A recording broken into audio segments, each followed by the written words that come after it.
Hello everyone, welcome back to Illume biology. चलिए आज एक नया चैप्टर शुरू करेंगे हम लोग यहाँ पे। 12th क्लास एनसीईआरटी का चैप्टर है ये। एनसीईआरटी रिकैप सेशन ही ले रहे हैं अभी हम लोग, एक बार एनसीईआरटी कंप्लीट कर लेते हैं।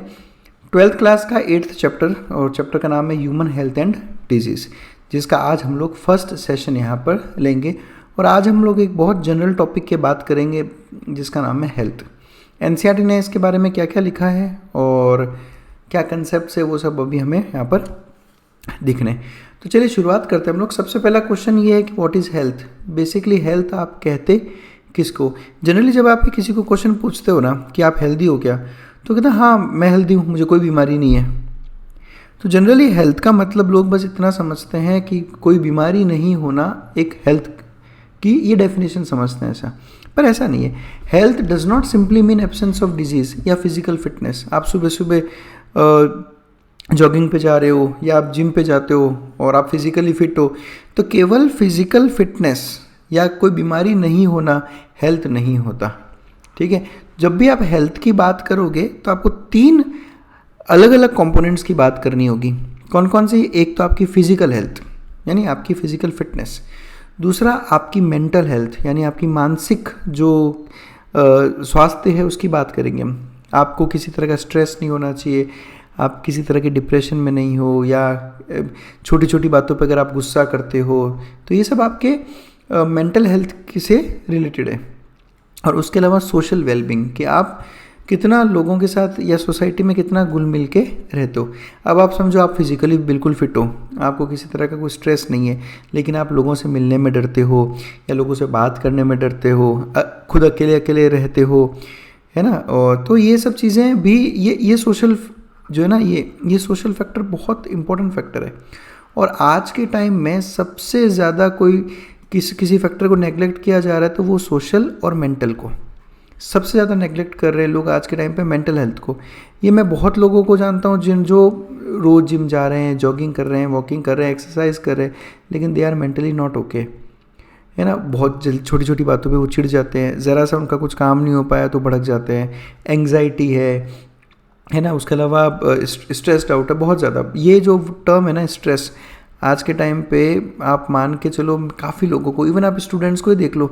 आपने कई बार ऐसा न्यूज़ सुना होगा कि स्टूडेंट्स ने स्टडीज़ की वजह से या किसी रीज़न की वजह से जो है सुसाइड कर लिया, या आप लोगों ने सुना होगा अपने अपने कलीग्स को या उससे कि यार बहुत ज़्यादा स्ट्रेस है, पढ़ाई नहीं हो पा रही।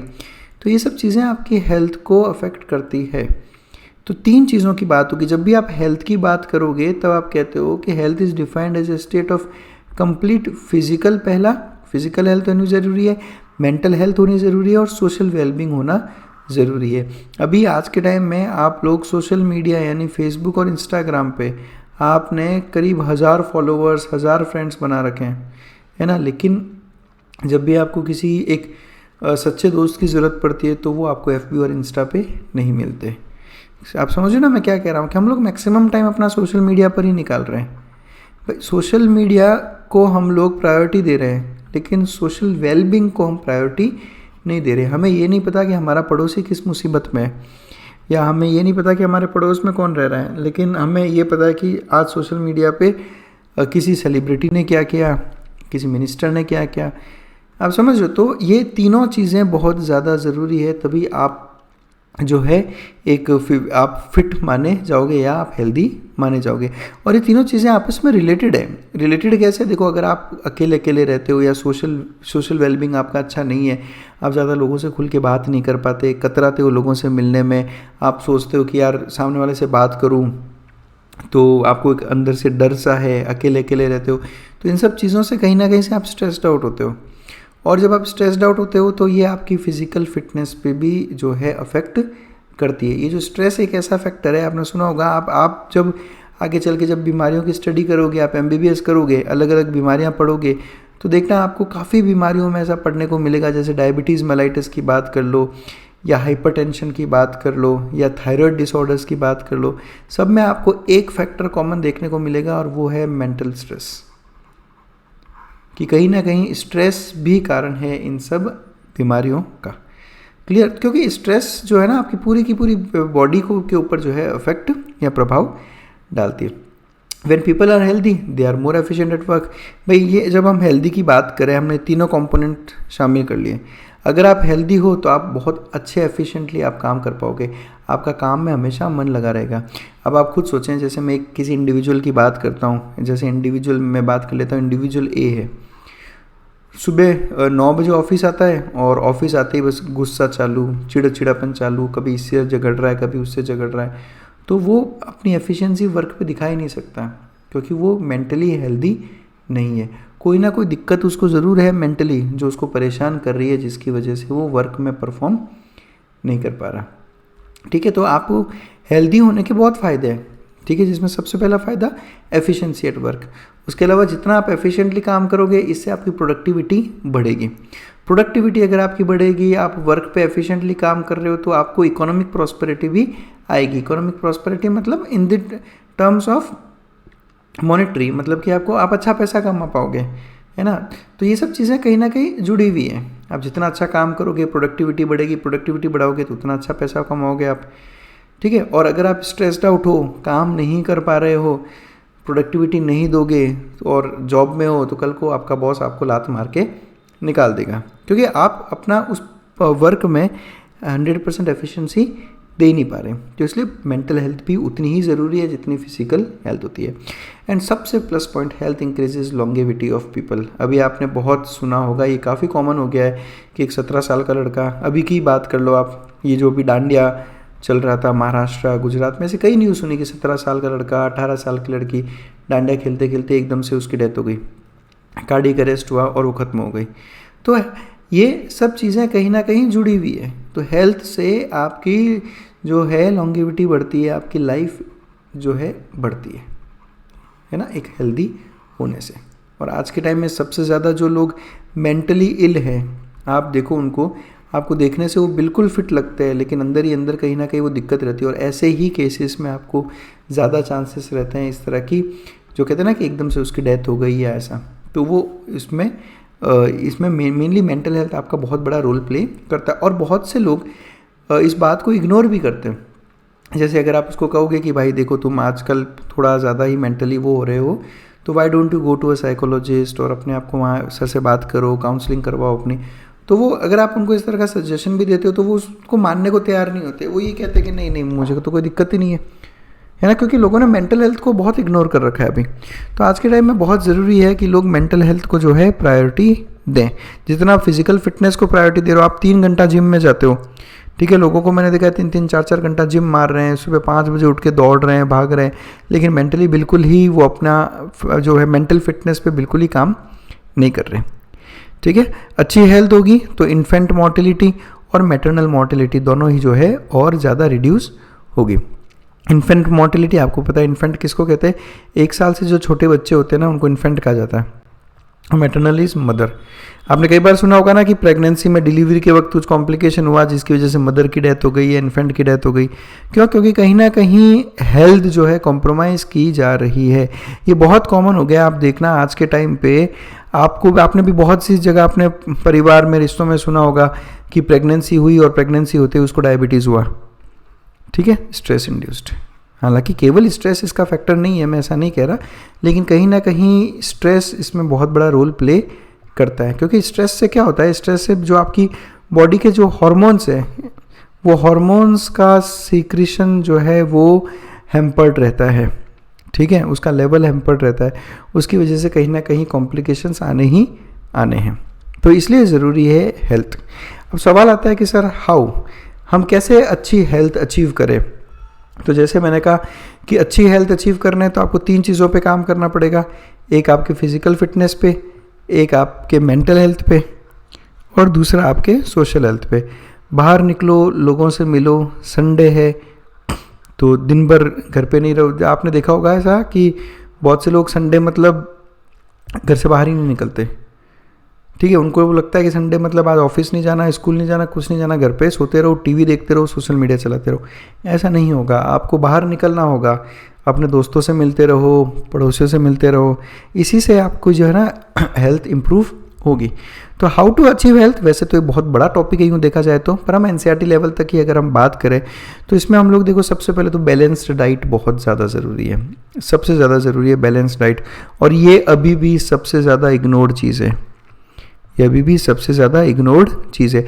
अगर आप आज के टाइम पे यूथ को देखोगे तो सब लोग फास्ट फूड के पीछे पड़े, सब लोग, उनको पिज़्ज़ाज पसंद है, बर्गर्स पसंद है, लेकिन कोई आज के टाइम पे में दाल रोटी की बात या एक बैलेंस डाइट की बात नहीं करता। अब इसमें दो कंपोनेंट आ जाते हैं, देखो एक तो बैलेंस डाइट, एक तो वो लोग जिनके पास पैसा है बहुत, वो फास्ट फूड खा रहे हैं, और जिनके पास पैसा है वो उसको अफोर्ड ही नहीं कर पा रहे, फ्रूट्स अफोर्ड नहीं कर पा रहे, जूसेस अफोर्ड नहीं कर पा रहे। तो जो गरीब हैं वो बैलेंस डाइट अफोर्ड नहीं कर सकते, और जो अमीर है वो फास्ट फूड पे लगे हुए हैं, तो वो बैलेंस डाइट अफोर्ड कर सकते हैं पर वो ले नहीं रहे। तो सबसे ज़्यादा ज़रूरी फैक्टर जो है वो है बैलेंस्ड डाइट। आप चाहो तो अपने जिम का 1 साल का मेंबरशिप कैंसिल कर दो, लेकिन बैलेंस्ड डाइट पे आपको फोकस करना होगा। उसके अलावा पर्सनल हाइजीन सबसे ज़्यादा ज़रूरी, पर्सनल हाइजीन है ना, रोज़ नहाना होता है, प्रॉपर आपको अपनी बॉडी क्लीनिंग करनी होती है, दांतों की अच्छे से रोज़ सफाई करनी होती है, नेल्स टाइम पे काटने होते हैं। बाकी आजकल तो क्या चल रहा है, सब फैशन चल रहा है, सबको नेल पेंट का बहुत शौक है, लोगों को नेल्स लंबे करने का बहुत शौक है, बियर्ड सबको रखने का आजकल शौक हो गया, देखना अब यूथ में सबके अच्छी खासी बड़ी बड़ी बियर्ड है। तो पर्सनल हाइजीन भी उतना ही मैटर करता है, ठीक है। तो ये सब चीज़ों पे फोकस करना होगा। देखो ये जो आज का लेक्चर है, इस लेक्चर को आप केवल नीट के पॉइंट ऑफ व्यू से नहीं देखो, इस लेक्चर में आपको आज मैं जो आपको बता रहा हूँ ये सब चीज़ें आपको भी करनी है, ताकि आप भी एक अच्छी हेल्थ जो है अचीव कर पाओ। तो ये मत सोचो कि सर नीट में ये सब नहीं आएगा, अरे नहीं आएगा, लेकिन आप चीज़ें सीखो, चीज़ें समझो। ये लेक्चर आज के टाइम अभी का जो मैं ये समझो कि आज एक ही जनरल लेक्चर है आप लोगों के लिए, आप भूल जाओ कि आप नीट की तैयारी कर रहे हो। अभी आप तो बस ये देखो कि आपको क्या करना है, और रेगुलर फिजिकल एक्सरसाइज। अब रेगुलर फिजिकल एक्सरसाइज में मैं आपको ये नहीं कह रहा कि 2 घंटे जाके जिम में पसीना बहाओ, ऐसा कोई ज़रूरी नहीं है।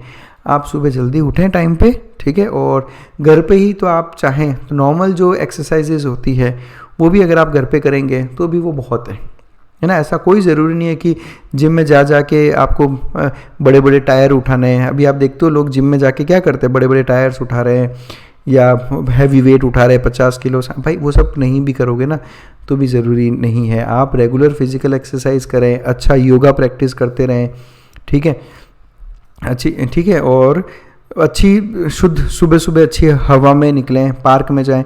आप क्या कर रहे हो, आप ये कर रहे हो कि सुबह जाते हो जिम जो पूरी तरीके से क्लोज्ड है, अंदर एसी लगे हुए हैं, चारों तरफ से बंद है, एसी में वही स्टिल हवा घूम रही है कंटिन्यूस, ठीक है, और आप उसी एयर कंडीशन हवा में बैठ के बढ़िया जिम मार रहे हो। मतलब एक तरफ से एयर कंडीशन एनवायरनमेंट में आप पसीना बहा रहे हो एक तरफ से। तो इन चीज़ों से आपको थोड़ा मुझे लगता है कि बाहर आना चाहिए। बढ़िया पार्क में जाओ, सुबह सुबह बढ़िया वॉकिंग करो, अच्छी जॉगिंग कर लो, ठीक है। छोटे मोटे जो आप हम लोग स्कूल में जो सीखते थे ना, पीटी सीखते थे, अगर आपको याद हो तो हमको स्कूल में वो पीटी क्यों सिखाई जाती थी, वो पीटी बेसिकली एक रेगुलर एक्सरसाइज की तरह आप मान लो। आप सब लोगों ने स्कूल में पीटी की होगी, वो हाथ ऊपर नीचे करके और वो सब, है ना। तो अगर आप उतना भी कर लोगे ना तो भी आप एक अच्छी हेल्थ अचीव कर सकते हो। उस वही मतलब है फिजिकल एक्सरसाइज का। फिजिकल एक्सरसाइज का आज के टाइम पे लोगों ने मतलब केवल 2 घंटे जिम में पसीने बहाने को रख दिया है। क्योंकि जिम जाने का पर्पज़ मैं आपको बताऊं, 90% लोगों का जिम जाने का पर्पज़ आज के टाइम पे है सिर्फ बाइसेप्स बनाना या 6 पैक एब्स बनाना। वो पर्पज़ नहीं होना चाहिए, है ना। आपके पास बाइसेप्स नहीं है चलेगा, 6 पैक एब्स नहीं है चलेगा, पर एक अच्छी फिजिकल फिटनेस है वो होनी ज़रूरी है। देखो हो सकता है कुछ बातें मेरी आपको बुरी लग जाए, बट जो फैक्ट है वो मैं आपको बता रहा हूँ।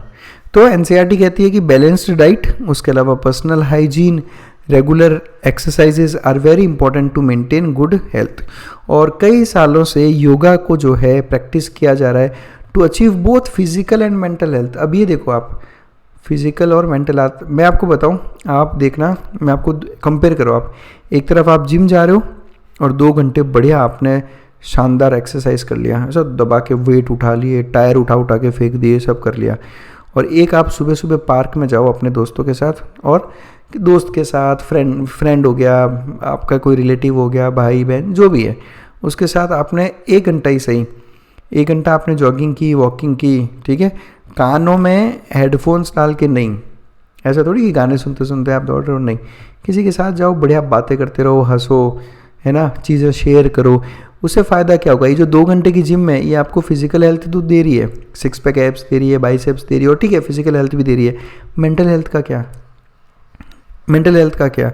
आप ठीक है, आप ट्रेडमिल पे चढ़ गए और कानों में आपने लगा ली हेडफोन्स और गाने सुन रहे हो आप और दौड़ रहे हो ट्रेडमिल पे, मेंटल हेल्थ का क्या, समझ रहे हो। इससे अच्छा पार्क में 1 घंटे जाओ, सुबह सुबह आप फ्रेश हवा लो, अच्छी ब्रिस्क एक्सरसाइजेस करो, छोटी मोटी जॉगिंग करो, दोस्तों के साथ थोड़ा हंसी मजाक करो, और देखो दिन कितना बढ़िया निकलेगा आपका। तो यहाँ पे मेंटल हेल्थ और फिजिकल हेल्थ दोनों इंप्रूव होगी।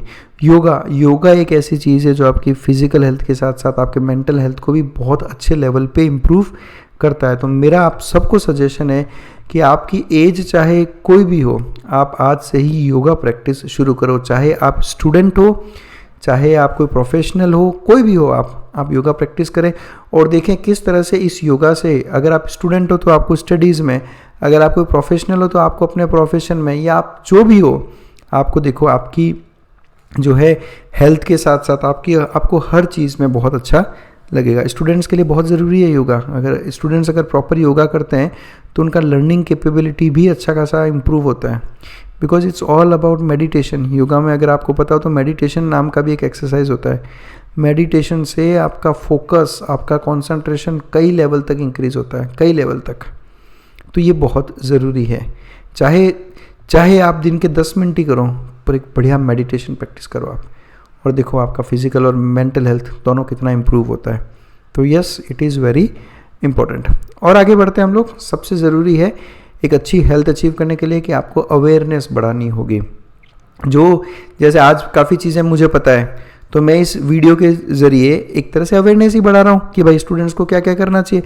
बहुत से स्टूडेंट्स मुझसे, इनफैक्ट कई स्टूडेंट्स ऐसा पूछते हैं कि सर हमें कुछ चीज़ें याद नहीं रहती, कंसंट्रेट नहीं कर पाते, फोकस नहीं कर पाते। मैं सबको एक ही बात बोलता हूँ कि मेडिटेशन करो। कुछ स्टूडेंट्स होते हैं जो शुरू भी करते हैं, फिर 5-6 दिन बाद बोलते हैं कि नहीं यार, it's a waste of time, मुझे तो कोई फ़र्क नहीं पड़ा। भाई 5-6 दिन के मेडिटेशन से कुछ नहीं होगा। आप इसको बढ़िया एक रेगुलर तरीके से कुछ महीनों तक करते रहो और देखो आपको क्या फ़र्क पड़ता है, समझ रहे हो। और तो ये बहुत ज़्यादा ज़रूरी रहता है। अवेयरनेस को रेज़ करना बहुत ज़रूरी है कि बीमारियों के बारे में और उनके प्रभावों के बारे में जो है ना, उनके बारे में हमें अवेयरनेस बढ़ानी होगी और लोगों को भी बताना होगा कि भाई इस चीज़ से क्या दिक्कत हो सकती है ना। तो ये बहुत ज़रूरी है, क्योंकि हमें आज के टाइम पे अगर हम देखें तो हमें हेल्थ के साथ साथ में पब्लिक हेल्थ पे भी काम करना है। किस पे? पब्लिक हेल्थ पे, जो सबसे ज़्यादा अभी के टाइम पे जिसकी ज़रूरत है। चलिए और आगे बढ़ते हैं। हाउ टू अचीव हेल्थ में सबसे इंपॉर्टेंट है वैक्सीनेशन एंड इम्यूनाइजेशन।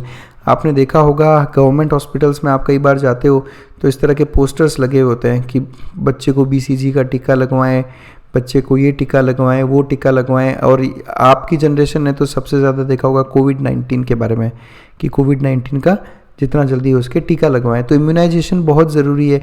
ऐसी सारी बीमारियां जिनके वैक्सीन्स अवेलेबल है, आप उनका टीका लगा के एटलीस्ट उन बीमारियों से तो बच ही सकते हो। इवन आप देखो जो स्मॉल पॉक्स इतनी खतरनाक बीमारी हुआ करती थी एक टाइम पे, आज कम्प्लीटली इरेडिकेट कर दिया है हमने।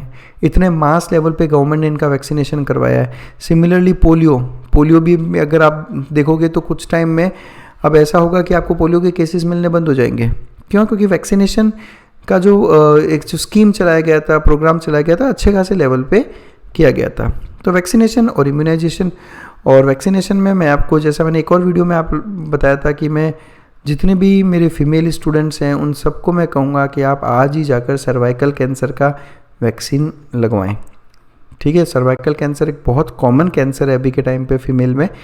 इंडिया में भी ऐसी बात नहीं है कि इंडिया में नहीं है, इंडिया में भी सर्वाइकल कैंसर बहुत कॉमन है। बेसिकली सर्वाइकल कैंसर आपने पढ़ा होगा, यूटेरस और वजाइना के बीच में सर्वाइकल कैनाल प्रेजेंट होती है, वहाँ का कैंसर है ये। तो उसकी वैक्सीन अवेलेबल है। किसी भी गवर्नमेंट हॉस्पिटल या प्राइवेट हॉस्पिटल में जाके इसके बारे में बात करें और अपने आप को आज ही सर्वाइकल कैंसर का टीका लगाएं, क्योंकि जो बचपन में आपको टीके लगे थे उनमें सर्वाइकल कैंसर का टीका नहीं था। ठीक है, तो आप इसको ज़रूर लें। उसके अलावा सबसे ज़्यादा ज़रूरी है हाइजीन, भाई आप जिस घर में रहते हो, जिस सोसाइटी में रहते हो, वहाँ पे आपको साफ़ सफाई करना बहुत ज़रूरी है। अब तो आपको पता ही होगा, घर घर सफाई अभियान चल रहा है। इस तरह के अलग अलग डस्टबिन्स गवर्नमेंट ने लगाए हैं, सूखा कचरा का अलग, गीले कचरे का अलग, ठीक है। तो ये सब चीज़ें आपको करनी चाहिए, ठीक है। आप देखो, आप ये मत सोचो, जैसे कई बार होता है ना कि आप ये सोचते हो कि यार 10 लोग तो सड़क पे कचरा गिराते हैं, अब मैं अकेला डस्टबिन में डाल के करूँगा क्या, समझो। तो आप ये ना सोचें कि मेरे अकेले करने से क्या होगा। आप जो अकेले अकेले करते करते करते इस तरह से नंबर बढ़ेगा ज़रूर, ठीक है। तो बदलाव आएंगे, है ना। Changes, evolution takes time. ऐसा तो हुआ होगा नहीं ना कि एकदम से रेप्टाइल से बर्ड्स आ जाएंगे या रेप्टाइल से एकदम से मैमल्स इवॉल्व हो जाएंगे, ऐसा नहीं होगा। एवोल्यूशन या चेंजेस टेक टाइम। अच्छा, आप लोगों में से अगर कोई मुझे ये बता सके कमेंट सेक्शन में आके कि हम ये देखो, कचरा कचरा होता है, चाहे वो सूखा हो या गीला हो, तो इनको सेग्रीगेट करने को क्यों कहते हैं, क्यों इनको अलग अलग करने को कहते हैं कि भाई सूखा कचरा अलग डालना है आपने, गीला कचरा अलग डालना है। तो इसके पीछे का क्या लॉजिक है, वो अगर कोई मुझे कमेंट सेक्शन में आके बताए तो, ठीक है। उसके अलावा आप जो भी खाओगे, जो भी पियोगे, वो साफ़ होना चाहिए, ठीक है। घर में साफ़ सफाई रखें, और साफ़ पानी, साफ़ खाना, सब्जियां, फल जो भी खाते हो उनको अच्छे से वॉश करके ही आपने खाना है। और सबसे ज़्यादा ज़रूरी है कि देखो, आप एक तो आसपास सफाई रखोगे तो अपने आप जो है वेक्टर वाली डिजीज़ हैं, जैसे कि मलेरिया। मलेरिया किससे होता है, एक मॉस्किटो, ठीक है। वेक्टर बॉर्न डिजीज़ मलेरिया एक मॉस्किटो से होता है। तो ये कचरा नहीं करोगे तो अपने आप जो है मॉस्किटोज़ को ब्रीडिंग ग्राउंड्स नहीं मिलेंगे। और उसके अलावा भी ज़रूरी है कि वेक्टर बॉर्न डिजीज़ के वेक्टर्स को जमा नहीं होने दिया जाए। तो इस तरह आपने देखा होगा, आपके भी शहरों में इस तरह की फॉगिंग की जाती है ना। इस तरह से आपके भी नगर निगम के लोग आते होंगे, इसको फॉगिंग कहते हैं बेसिकली। और इस तरह से गैस जो है उसका छिड़काव करते हैं, खास करके जहाँ पर ये ज़्यादा पौधे वगैरह होते हैं वहाँ पे, ताकि जो मच्छर है वहाँ पर ख़त्म हो। तो एनसीईआरटी कहती है कि हाउ टू अचीव हेल्थ में एक तो वो कह रहे हैं वैक्सीनेशन और इम्यूनाइजेशन हो अगेंस्ट इन्फेक्शियस डिजीजेस, ठीक है। प्रॉपर डिस्पोजल ऑफ वेस्ट, जितना भी वेस्ट है उसको प्रॉपर तरीके से डिस्पोज किया जाए। कंट्रोल करना है वेक्टर बॉर्न डिजीजेस के वेक्टर्स को, और मेंटेन करना है हाइजीन फूड में और वाटर में। तो these are necessary for achieving good health. और इन सब चीज़ों से इंडिविजुअल के साथ साथ पूरी सोसाइटी की जो हेल्थ है वो इम्प्रूव होगी। अब हम चलते हैं गुड ह्यूमर हाइपोथेसिस पे, ठीक है। ये एनसीईआरटी की कुछ इंट्रोडक्टरी टॉपिक्स है, हम लोग देख लेते हैं। पहले मैं ह्यूमर का मतलब बताता हूँ आपको। ह्यूमर, ये जो वर्ड होता है ना, इस ह्यूमर का मतलब होता है फ्लूइड। ह्यूमर का मतलब होता है फ्लूइड। यहीं से आप देखो, आपने एक ह्यूमरल इम्यूनिटी पढ़ी होगी। ह्यूमरल इम्यूनिटी आप किसको कहते हो, वो इम्यूनिटी जो एंटीबॉडीज से आती है आपको। और एंटीबॉडीज़ कहाँ प्रेजेंट होती है, एंटीबॉडीज़ प्रेजेंट होती है आपकी प्लाज्मा में। इसलिए इस तरह की इम्यूनिटी को नाम क्या दिया गया, humoral. Humoral is a fluid. और आपकी बॉडी में मेन फ्लूइड कौन सा है, ब्लड। ब्लड प्लाज्मा में एंटीबॉडीज प्रेजेंट है, और उससे आने वाली इम्यूनिटी को हमने नाम दिया ह्यूमरल। तो यहाँ से आप ह्यूमर वर्ड याद करें। ह्यूमर का मतलब होता है फ्लूइड। देखो, अभी तो हम मॉडर्न मेडिसिन में, ठीक है, हम काफ़ी रिसर्च कर चुके हैं, काफ़ी कुछ है। लेकिन जब इतना कुछ रिसर्च नहीं हुआ था, मॉडर्न मेडिसिन इतना मॉडर्न नहीं था, तब एक हाइपोथेसिस चलता था। वो हम बहुत से लोग ये सोचते थे, बहुत से जो फिलोसोफर्स थे वो ये सोचते थे कि हमारी बॉडी में कुछ अलग अलग टाइप के फ्लूइड्स या ह्यूमर्स प्रेजेंट होते हैं, और हर ह्यूमर का अपना अपना एक काम होता है। अगर ये ह्यूमर्स सारे के सारे एक बैलेंस्ड तरीके से आपकी बॉडी में प्रेजेंट है तो आपकी हेल्थ अच्छी होगी। और इनमें से कोई भी ह्यूमर बढ़ा या कोई भी ह्यूमर कम हुआ या फ्लूइड कम हुआ तो ये आपकी हेल्थ को जो है खराब करता है। इसको हम कहते हैं गुड ह्यूमर हाइपोथेसिस। क्लियर। अब ये जो वर्ड है हाइपोथेसिस, हाँ, ये भी मैं आपको बता देता हूँ। आप लोगों ने सुना होगा कि सर हाइपोथेसिस होता है, फिर उसके अलावा एक थ्योरी होता है। कई बार आप पढ़ते हो ना कि ये थ्योरी है, ये हाइपोथेसिस है। तो इसमें क्या फ़र्क होता है, देखो, हाइपोथेसिस का मतलब होता है कि ऐसा सोचा गया हमने कि ऐसा होता होगा या ऐसा वैसा होता होगा। तो ये एक सोच है, लेकिन इसका कोई एविडेंस नहीं है, इसका कोई एविडेंस नहीं है। जैसे कि मैं अगर सोचूं कि हो सकता है कि अर्थ पे लाइफ कहाँ से आई, अर्थ पे लाइफ बाहर से आई होगी, एलियंस आए होंगे, तो ये सब हाइपोथेसिस है एक तरह से, हमारे पास कोई एविडेंस नहीं है इसका। और अगर इन हाइपोथेसिस को विद एविडेंस आप प्रूव कर दो कि देखो जो हमने सोचा था उसका ये सबूत है, तब वो बन जाती है थियोरी।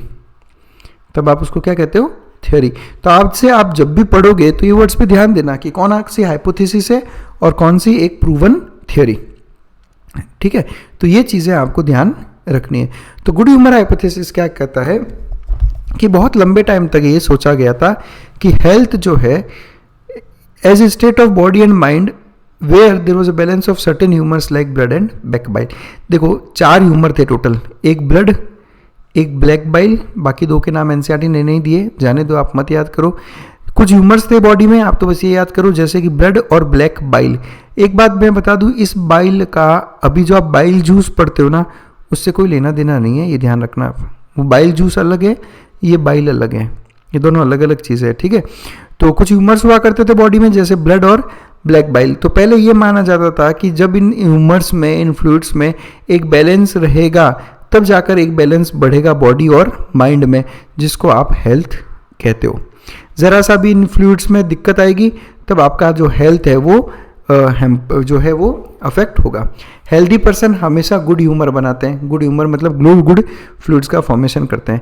ऐसा सोचा जाता था कि जिन लोगों में ब्लैक बाइल ज़्यादा होता है वो हॉट पर्सनैलिटी में आते हैं और उनको बुखार ज़्यादा आता है। ऐसा मानते थे कि भाई इस पर्सन में ब्लैक बाइल है तो इसको बुखार आने के चांसेस ज़्यादा रहेंगे, इसका शरीर मोस्टली गर्म रहता होगा। ये ऐसा सब सोचा जाता था, लेकिन अब इस तरह की कोई सोच नहीं है, ठीक है। और ऐसा कहाँ सोचा जाता था? ऐसा सोचते थे पहले, जो आपने नाम सुना होगा हिप्पोक्रेट्स का। हिप्पोक्रेट्स ये अर्ली ग्रीक्स थे। अर्ली ग्रीक्स में एक थे हिप्पोक्रेट्स, काफ़ी नाम है इनका फेमस हिप्पोक्रेट्स का। तो अर्ली ग्रीक्स जैसे कि हिप्पोक्रेट्स और इंडिया का आयुर्वेदा सिस्टम, इस तरह की जो है पहले ऐसा सोचता था। अब ऐसा नहीं है कि इंडियन आयुर्वेदा सिस्टम का बस इतना ही छोटा सा रोल था, ऐसा नहीं है। इंडियन आयुर्वेदा सिस्टम भी अपने आप में एक बहुत ही आप ऐसा समझ लो एक बहुत अच्छा मैनेज्ड, बहुत अच्छा नॉलेज वाला सिस्टम था। बट हुआ ये कि वक्त के साथ साथ ये आयुर्वेदा से रिलेटेड जितने भी हमारे पास में लिटरेचर थे या वो थे, वो सब कुछ गायब होते गए इन से हम उनको संभाल नहीं पाए, या हमारे पास आज उनसे रिलेटेड लिटरेचर नहीं है एक्चुअली। बाकी आपने सुना होगा कि आज से 200-300 सालों पहले वैद्य हुआ करते थे, वो वैद्य कुछ तो दवाई देते थे, उससे वो पेशेंट ठीक हो जाता था और ये सब। तो ये सब चीज़ें देखो हुआ करती थी। जिनको आयुर्वेदा का बहुत अच्छा नॉलेज था, उन लोगों के पास बहुत था एक्चुअल में अच्छा नॉलेज, और वो काम भी करता था। बट वही है कि वो लिटरेचर बचा ही नहीं आज के टाइम पे। तो जब वो लिटरेचर बचा ही नहीं तो हमें उसके बारे में मालूम ही नहीं है। लेकिन अब जो है आयुर्वेदा सिस्टम पे वापस रिसर्चेस, वापस लिटरेचर्स वगैरह अवेलेबल होने लगे, तो इंडियन आयुर्वेदा सिस्टम अभी के टाइम पे बहुत बढ़िया परफॉर्म कर रहा है, और धीरे धीरे इससे एसोसिएटेड और भी चीज़ें अब आने लगेगी, ठीक है। तो हमें गर्व होना चाहिए मतलब ऐसा इंडियन आयुर्वेदा सिस्टम पे। तो ऐसा हम पहले सोचते थे कि कुछ इस तरह के ब्लैक बाइल होता है, जिसको ब्लैक बाइल होता है उसको ज़्यादा बुखार आता है और वो सब, ठीक है। तो ये इंडियन आयुर्वेदा सिस्टम था। ये पिक्चर इंडियन आयुर्वेदा सिस्टम को रिप्रेजेंट करने के लिए, और ये हिप्पोक्रेट्स का पिक्चर है, ये हिप्पोक्रेट्स और ये इंडियन आयुर्वेदा सिस्टम। अब ये पिक्चर किसका है वो जाने दो, आप नहीं बात करेंगे इसके बारे में। बाकी अगर आपको पता हो कि ये पिक्चर किसका है तो मुझे ज़रूर बताओ। ये बहुत फेमस पर्सनैलिटी रहे हैं इंडियन आयुर्वेदा सिस्टम में, ठीक है। चलो आगे बढ़ते हैं हम लोग और बात करें अगर, तो थ्योरी को डिस्प्रूव कैसे किया। अब यहाँ पे कॉन्फ्लिक्ट आएगा, सुनना अच्छे से। ये जो थ्योरी थी गुड ह्यूमर हाइपोथेसिस को, इसको बाद में गलत प्रूफ किया गया। गलत प्रूफ कैसे किया गया? सबसे पहले तो इसको गलत प्रूफ किया विलियम हार्वे ने। विलियम हार्वे नाम के एक साइंटिस्ट थे जिन्होंने ब्लड सर्कुलेशन की डिस्कवरी की, और विलियम हार्वे ने ब्लड सर्कुलेशन की डिस्कवरी करके ये बताया कि भाई मेन फ्लूइड जो है बॉडी में वो ब्लड ही है।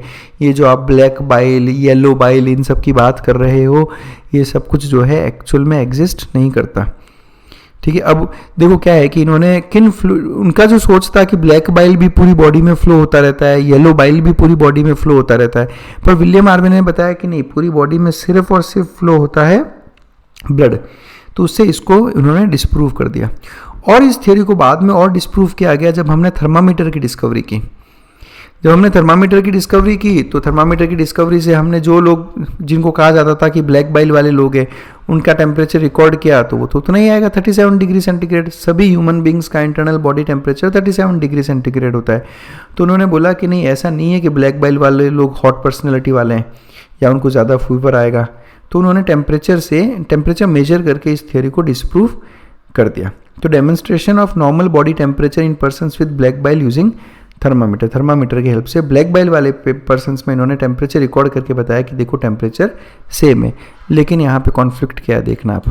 यहाँ कॉन्फ्लिक्ट ये है कि एनसीईआरटी ने इस पूरी लाइन को ये थियोरी डिस्प्रूव्ड बाय, एक सिंगल लाइन में लिख दिया, ठीक है। और वो सिंगल लाइन को लोगों ने कुछ इस तरह से पढ़ लिया कि विलियम हार्वे ने ब्लड सर्कुलेशन डिस्कवरी की, और फिर विलियम हार्वे ने थर्मामीटर यूज करके लोगों को बताया कि देखो ब्लैक बेल वालों का भी बॉडी टेम्परेचर नॉर्मल है। इवन इनफैक्ट आप नेट पे भी अगर आप चेक करोगे कि कैसे थ्योरी को डिस्प्रूव किया गया, तो काफ़ी इंस्टीट्यूट्स हैं अभी के टाइम पे जिन्होंने आंसर दिया है कि विलियम हार्वे ने थर्मामीटर यूज़ करके इसको डिस्प्रूव किया था। लेकिन सच्चाई दोस्तों ये है कि जिस वक्त विलियम हार्वे हुआ करते थे उस वक्त थर्मामीटर नहीं था, इस तरह क्लिनिकल थर्मामीटर नहीं थे जिससे आप पेशेंट का बॉडी टेम्परेचर चेक कर सको। तो William Harvey remember never used thermometer, ठीक है। तो आपको ये आंसर नहीं देना है कि विलियम हार्वे ने थर्मामीटर से टेम्परेचर चेक करके लोगों को डेमोन्स्ट्रेट किया था, नहीं, विलियम हार्वे ने नहीं किया था।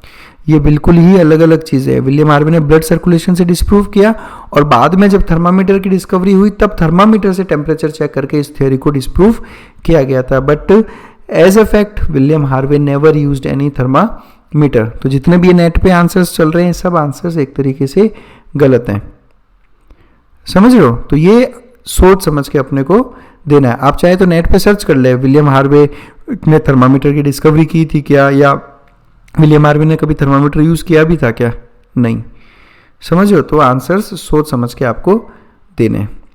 चलिए और आगे बढ़ते हैं हम लोग और देखते हैं। फिर बाद में जैसे जैसे और टाइम बढ़ता गया तो बायोलॉजी ने ये प्रूव किया कि mind influences through neural and endocrine system our immune system and that our immune system maintains our health. ये बहुत इंपॉर्टेंट चीज़ है। जैसा मैंने आपको स्टार्टिंग में भी बताया था कि आपका जो माइंड है, आपका माइंड ही आपके हेल्थ को, आपके इम्यून सिस्टम को इन्फ्लुएंस करने में रोल प्ले करता है। इसलिए तो मैंने आपको जैसे स्टार्टिंग में बताया ना कि बहुत सारी बीमारियां स्ट्रेस इंड्यूस्ड है, क्योंकि स्ट्रेस जो है, स्ट्रेस क्या है, स्ट्रेस है आपका जो माइंड है वो प्रॉपर काम नहीं कर रहा। आप अपने माइंड में इतने नेगेटिव थॉट्स लिए बैठे हो कि आप इसको जो है नहीं कर पा रहे बेसिकली।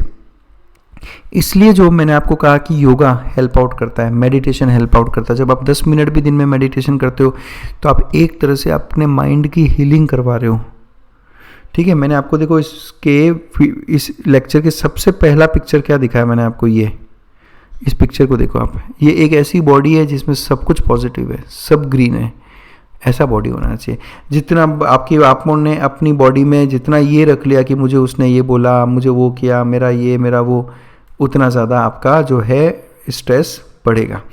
माइंड की बात करते हैं हम लोग कि माइंड किस तरह से आपके इम्यून सिस्टम को कंट्रोल कर सकता है, और ये बिल्कुल मुश्किल नहीं है प्रूव करना। आज के टाइम पे बहुत इजीली प्रूव कर सकते हैं। कैसे प्रूव कर सकते हैं, देखो मैं आपको अभी प्रूव करके दिखाता हूँ कि कैसे एंडोक्राइन सिस्टम से आप की माइंड इन्फ्लुएंस हो रहा है। देखो आप समझो, आप स्ट्रेस में हो, सीवियर स्ट्रेस में हो आप, है ना। आपने पढ़ा होगा कि जब आप स्ट्रेस में रहते हो तो एक हार्मोन रिलीज होता है, कॉर्टिसोल। कॉर्टिसोल एनसीईआरटी में कॉर्टिसोल मतलब कि ग्लूकोकॉर्टिकॉइड्स पढ़े आप, एनसीईआरटी में है ये ग्लूकोकॉर्टिकॉइड्स। एड्रिनल ग्लैंड पढ़ा होगा आपने, एड्रिनल ग्लैंड का कॉर्टेक्स पढ़ा होगा, और एड्रिनल कॉर्टेक्स में आपने पढ़ा होगा एक हार्मोन कॉर्टिसोल या ग्लूकोकॉर्टिकॉइड्स, स्ट्रेस हार्मोन है ये। जब आपकी बॉडी में स्ट्रेस ज़्यादा होता है तो कॉर्टिसोल रिलीज होता है। ये आपकी बॉडी को स्ट्रेस से लड़ने में हेल्प करता है। ये ध्यान रखना है, क्वेश्चन है इंपॉर्टेंट। ये आपकी बॉडी को स्ट्रेस से लड़ने में हेल्प करता है, चाहे किसी भी तरह का स्ट्रेस हो। लेकिन कॉर्टिसोल साथ साथ में आपकी इम्यूनिटी कम करता है, आपकी इम्यूनिटी कम करता है। ये एक स्टेरॉइड है, ये ध्यान रखें आप इस बात का। कॉर्टिसोल एक स्टेरॉइड है, इसलिए कई लोग जो जिम जाकर स्टेरॉइड्स लेते हैं उनको मैं ये बात बता दूं कि स्टेरॉइड्स आपका इम्यूनिटी डिक्रीज करता है। तो बिना डॉक्टर्स को पूछे या अपनी ही मर्जी से कभी भी स्टेरॉइड्स नहीं लें, ये आपको ध्यान रखना होगा। कॉर्टिसोल आपकी इम्यूनिटी कम करता है। तो देखो आपका negative mind, stressed out, negative stressed out mind cortisol release करवाता है। क्यों? क्योंकि अभी ज़रूरी क्या है, आपकी बॉडी को बचाना है इस स्ट्रेस से। कॉर्टिसोल रिलीज होगा, इम्यूनिटी कम करेगा, इम्यूनिटी कम करेगा तो आपका इम्यून सिस्टम मेंटेन नहीं हो पाएगा। आपका माइंड हाइपोथैलेमस, मतलब हाइपोथैलेमस माइंड नहीं होता, मैं आपको बता रहा हूँ। आपने पढ़ा होगा हाइपोथैलेमस ही सभी हार्मोन्स का रिलीज करता है, ठीक है। अब अगर आपको समझो आपका माइंड बिल्कुल ही मतलब नेगेटिव है, बहुत स्ट्रेस्ड आउट हो आप, बहुत स्ट्रेस्ड आउट हो आप, है ना, तो हाइपोथैलेमस का जो कंट्रोल है वो उतना इफेक्टिव नहीं होगा। अब हाइपोथैलेमस तो सब कुछ कंट्रोल करता है, आपके जितने भी फीमेल हार्मोन्स हैं, एस्ट्रोजन, प्रोजेस्टेरॉन, ये सब कौन कंट्रोल करता है? हाइपोथैलेमस।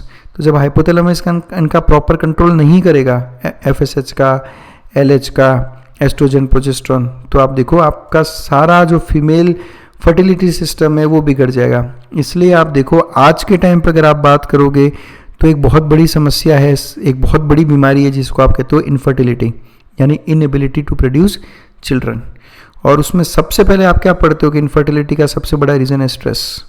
ये देखो आप, तो it is all about your mind, your health depends on your mind. Clear? तो ये चीज़ें एक्चुअल में है, ठीक है। तो आपको उस पर बहुत फोकस करना होगा। आप अपने माइंड को कंट्रोल में रखो। आप जितने भी बड़े बड़े फिलोसोफर्स की या बड़े बड़े उनके साइंटिस्ट्स की भी स्टडी करोगे, आप एपीजे अब्दुल कलाम की भी बुक पढ़े आप, उसमें उन्होंने यही कहा है कि जितना स्ट्रॉन्ग, जितना पॉजिटिव माइंड होगा आपका, आप उतना बेहतर अपनी लाइफ में करोगे और उतना हेल्दी एक लाइफ आप सर्वाइव करोगे। Hence mind and mental health can affect our health and obviously it do, obviously it do. अब health is affected by, health किस किस से जो है अफेक्ट होता है, ठीक है। तो अगर हम बात करें तो सबसे पहले ये आप पिक्चर देख लो। अब मुझे समझाने की ज़रूरत है नहीं कि भाई हेल्थ इससे कैसे अफेक्ट होता है। सिगरेट स्मोकिंग, ठीक है। आप ये देखो निकोटिन से जो दिक्कतें आती है आपकी बॉडी में, ठीक है, सिगरेट से कैंसर्स। अल्कोहल की बात कर लो आप, अल्कोहलिक लीवर डिजीज़ हो गया, लीवर सिरोसिस हो गया। फास्ट फूड की अपने बात की है, देखो आप किस तरह से फास्ट फूड। आपको ये भी पता होगा अभी के टाइम पे सबसे बड़ा दिक्कत एक और है, ओबेसिटी। सबसे बड़ी दिक्कत ओबेसिटी, और ओबेसिटी का सबसे बड़ा कारण फास्ट फूड, ठीक है। आप कोलाज, है ना, ये क्या है अभी इन कोल्ड ड्रिंक्स में? कुछ भी नहीं। Your body don't need any cold drink, but ठीक है, आप तो बस बाहर निकले, आपको लगा यार अब कितनी गर्मी है, कोल्ड ड्रिंक ले आओ। हाँ भाई, उस गर्मी में आप बटर मिल्क पी सकते थे, छाछ पी सकते थे। इतनी गर्मी थी तो आप किसी सड़क के किनारे रुक के आप किसी नींबू पानी वाले से नींबू पानी पी सकते थे। आप उस नींबू से मिलने वाले विटामिन सी को छोड़कर आप कोल्ड ड्रिंक जिसमें अच्छा खासा एक एसिडिक कंटेंट है उसको पी रहे हो, तो obviously it would deteriorate your health.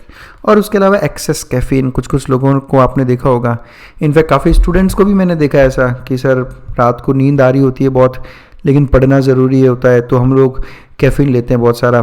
कुछ लोग कुछ ड्रिंक्स लेते हैं आजकल, मैं नाम नहीं लूँगा किसी कंपनी का, कुछ ड्रिंक्स आती है जो कहती है कि इट गिव्स यू विंग्स या जगाए रखती है। They are all caffeinated, avoid them, है ना। कैफीन का ज़्यादा इनटेक ठीक नहीं होता, ठीक है। तो लाइफस्टाइल जो है ना आपकी, वो बिल्कुल काम की नहीं है। सुबह 11 बजे उठ रहे हो, उठते ही आपको कॉफ़ी चाहिए, फिर आप एक बर्गर खा लेते हो, बाहर जाके स्मोक करते हो, है ना।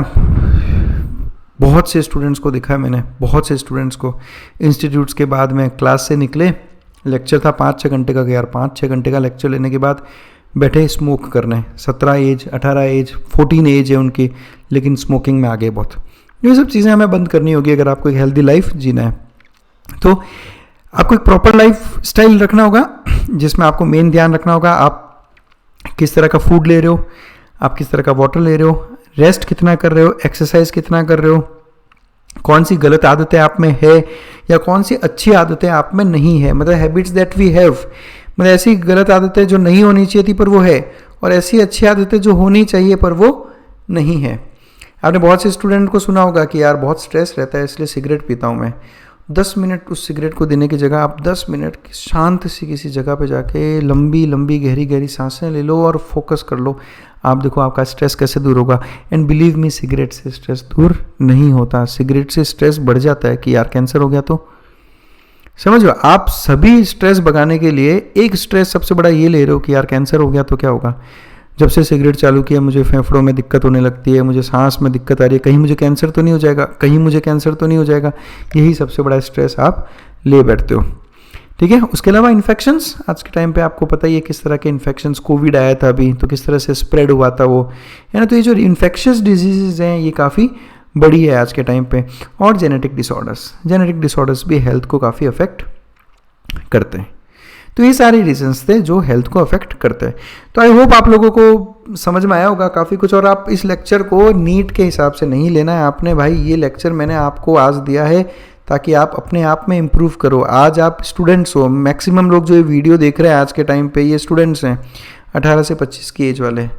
अभी से अगर आपने ये सब चीज़ें जो मैंने आज आपको बताई उसको नहीं अगर आप ढंग से करोगे तो आप आने वाली एज तक 40 to 45 एज में आप में से मैक्सिमम लोगों को आप लिख के ले लें diabetes mellitus, hypertension, thyroid disorders होंगे।